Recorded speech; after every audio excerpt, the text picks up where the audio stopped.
За копийн хувьд бол ер нь маш тодорхой асуулт асуусан. Дотоодын аж ахуй нэгжүүдэл энэ 70.1 тэрбум төгрөгөөрөө яаж дэмжих гээд байгаа юм бэ л гэж асуусан. Тэгэхээр одоо бол Францын компанийг цоон шалгаруулад тэгээд цаашаа явах гээд тэндээсээ задраад явах гэж шиг байна л да. Тэгэхээр энэ 70.1 тэрбум төгрөг дээр энэ хурлын хүрээнд дотоодын аж ахуй нэгжүүдэл яаж дэмжих юм бэ л гэж байгаа шүү дээ. Энэ дээр л маш одоо ажил хариуцж байгаа хүмүүс нь бол ингэж дэмжнэ ийм гэл ер нь маш тодорхой асуултанд тодорхой хариулчмаар байгаа юм л да. Тэгэхээр ерөөсөө ингээд асуултууд асуухаар ингээд хариултууд ерөнхийдөө тодорхой биш. Тэгээд нийслэлийн жил бизнесийг дэмжих жилгээ зарласан шүү дээ. Энэ үрээнд 70.1 тэрбум төгрөг гэдэг чинь бага мөнгө биш шүү дээ. Аль болох энэ мөнгийг дотооддоо үлдээх хэрэгтэй. Дотоодынхон зах зээл, дотоодынхон аж ахуй нэгжүүдийг энэ хурлын ажил үйлчилгээг нийлүүлэх, түрээслэх энэ боломжоор яаж хандах юм бэ гэж хариулах хэрэгтэй байхгүй. Хоёрдугаарт болохоор ер нь ингээд энэ шин төлөөлөгчхээр ингээд илэг өрөөд идэх юм уу? Яагаад идэх юм?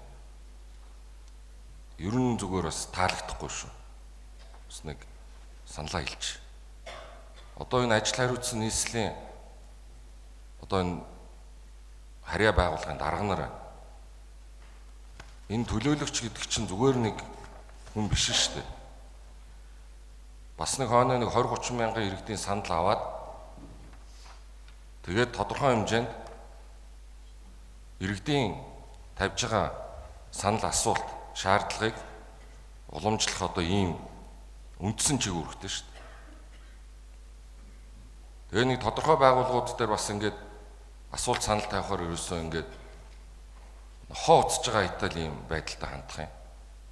Тэгээ бүх хүнтэй ингэж харьцдаг юм уу гэхээр ажил албан тушаал жоохон өндөр ранктай хүмүүстэй болохоор өөр харьцдаг. Эсвэл зүгээр ингээд нэг юм ажил дан төлөөлөгч өөр давхар одоо ингээд ажил албан тушаал байхгүй болохоор гэр энтэй яаж харьцсан яа гэж бодоод идэм юм. Тэгээ ер нь ингээд өнгөрсөн бүх одоо энэ чуулганууд дээр асуулт санал хэлнэ. Хариулт эргээд хэлье. Ингээд тгийгээд тэгдэг. Санал хэлэн тэр санал нь дараагийн чуулган дээр тусдаггүй. Ямар ч хариу байхгүй. Тэгээ энийг асуудлаа одоо зэгцлэхгүй мүү яах юм? Эсвэл бол ингээд шин төлөөлөгч юм чинь тэгээд дараа нь тэгээд бараг энэ хуралдаа суух шаардлагагүйгээд хэлчихвэл болох юм шүү. Мэдээж нийслэлээр явж байгаа ажлууд болж байгаа бүтж байгаа юмнууд байгаа. Бас энэ ажил төрлийн сайжруулчий ингээд тгий саналаа хэлье. Бас энэ ажлын ингээд явуулчвал зүгээр юм шүү гэд асуулт саналаа хэлээд ингээд бодлого шийдвэрт нь эн чи хэлэх хэрэгтэй байгаа зү. Ирэхгүй юм уу? Тэгээ хэлэхээр ерөөсөө ингээд ямар ч энэ ирэх одоо юм боцох холбоо байхгүй юм. Олон чуулган дээр ийм байдал ажиглагдж шүү. Таалагдахгүй байна. Энийг асуудлаа одоо зэгцэлж өгнө байгаа. Тэгээ ер нь энэ ингээд нийслэлийн харьяа байгууллагын зарим дарга нар чинь толгой дээр гараа суусан биш.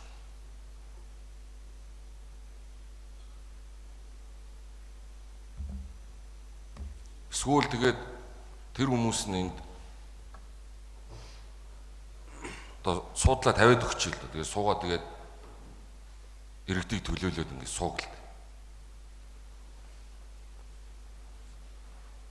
За ийм байна. Тэгээ энэ дээр нэг урлын дарга нэг онцгой анхаармаар байна. Анхаарч өгөөч. Чуулган болгон дээр хэлж байгаа. Асуулт суун санал хэлнэ. Ерөөсөө ингээд тухайн асуулт саналын талаар эргээд тэгэл мартагддаг. Энд чинь бид нэр бүгдээрээ л нэг зорилгын төлөө одоо нийслэлийн ажил амьдралыг урагшлуулчих, сайжруулчих гэдэг л одоо бодлоор асуудалд хандж байгаа шүү дээ.